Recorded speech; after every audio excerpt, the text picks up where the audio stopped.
എളുപ്പത്തിൽ ചിക്കൻ കറി ഉണ്ടാക്കാൻ ഇഷ്ടമല്ലാത്ത ആരല്ലേ ഉള്ളത്. അപ്പോൾ ഇന്നൊരു എളുപ്പ ചിക്കൻ കറിയാണ് കേട്ടോ. സവാള, തക്കാളി, പച്ചമുളക്, വെളുത്തുള്ളി, ഇഞ്ചി ഇതെല്ലാം കൂടെ മിക്സിയുടെ ജാറിലിട്ടൊന്ന് പെട്ടെന്ന് അരച്ചെടുത്തു.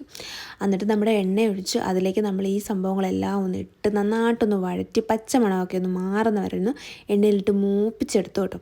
ഈ സമയത്ത് തന്നെ നമ്മൾ മുളക് പൊടി ഇടുന്നുണ്ട്, അതുപോലെ തന്നെ മഞ്ഞൾപ്പൊടി, മസാലപ്പൊടി, മല്ലിപ്പൊടി ഇതെല്ലാം കൂടി ഇട്ടൊന്ന് യോജിപ്പിച്ചെടുത്തിട്ട് അതിൻ്റെ പച്ചമണം മാറുന്ന വരെ ഒന്ന് മൂപ്പിച്ചെടുക്കുക കേട്ടോ. ഈ മൂത്ത് വരുന്ന സമയത്ത് നമ്മുടെ കട്ടിത്തൈരാണ് ചേർത്ത് കൊടുക്കുന്നത് കേട്ടോ. നല്ല കട്ടിയായ തൈരും ചേർത്ത് ഇളക്കി നന്നായിട്ട് എണ്ണ തെളിഞ്ഞ് വരണം. ആ സമയത്താണ് നമ്മൾ ചിക്കൻ ഇട്ട് കൊടുക്കുന്നത്.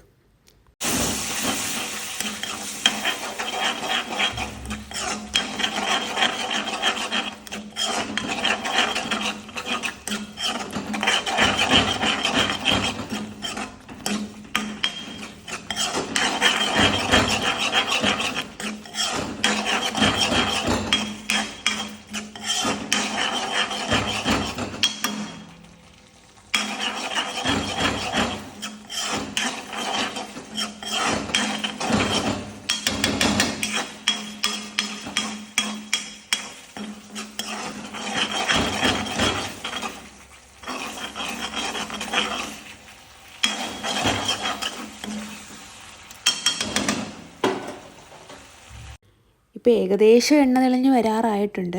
അപ്പോൾ ഈ എണ്ണ തെളിഞ്ഞ് വരുന്ന സമയത്താണ് നമ്മൾ ചിക്കൻ ഇട്ട് കൊടുക്കുന്നത് കേട്ടോ. അതുപോലെ തന്നെ ഈ സമയത്താണ് നമ്മൾ ഇച്ചിരി ഉപ്പ്, ആവശ്യത്തിനുള്ള ഉപ്പും കൂടെ ചേർത്ത് കൊടുക്കുന്നത്. ഈ സമയത്ത് തന്നെ നമ്മൾ ഉപ്പും ചേർത്തിട്ട് വേണം ചിക്കൻ ഇട്ട് നന്നായിട്ട് വേവിച്ചെടുക്കാനായിട്ട്. വെള്ളം ഒഴിച്ച് വേവിച്ചെടുക്കേണ്ടവർക്ക് വെള്ളം ഒഴിച്ച് ഗ്രേവി പോലെ ആക്കിയെടുക്കാം. വെള്ളം ഒഴിക്കേണ്ട എന്നുള്ളവർക്ക് വെള്ളം ഒഴിക്കേണ്ട. ചിക്കൻ ഇടുമ്പോഴത്തേക്കും അതിനകത്തുള്ള വെള്ളത്തിലിരുന്ന് യോജിപ്പിച്ചെടുക്കാം. നമുക്കിപ്പോൾ ചപ്പാത്തിയുടെ കൂടെ ഒക്കെ കഴിക്കാൻ വേണ്ടിയിട്ട് നമുക്ക് ഈ ഒരു രീതിയിൽ നമുക്ക് ഉണ്ടാക്കാം. അല്ലെങ്കിൽ വെള്ളം ഒഴിച്ച് ചോറിനൂടെ കഴിക്കാനാണെങ്കിൽ നമുക്ക് വെള്ളം ഒഴിച്ച് വേണമെങ്കിലും നമ്മുടെ ഈ ചിക്കൻ കറി റെഡിയാക്കി എടുക്കാവുന്നതാണ്.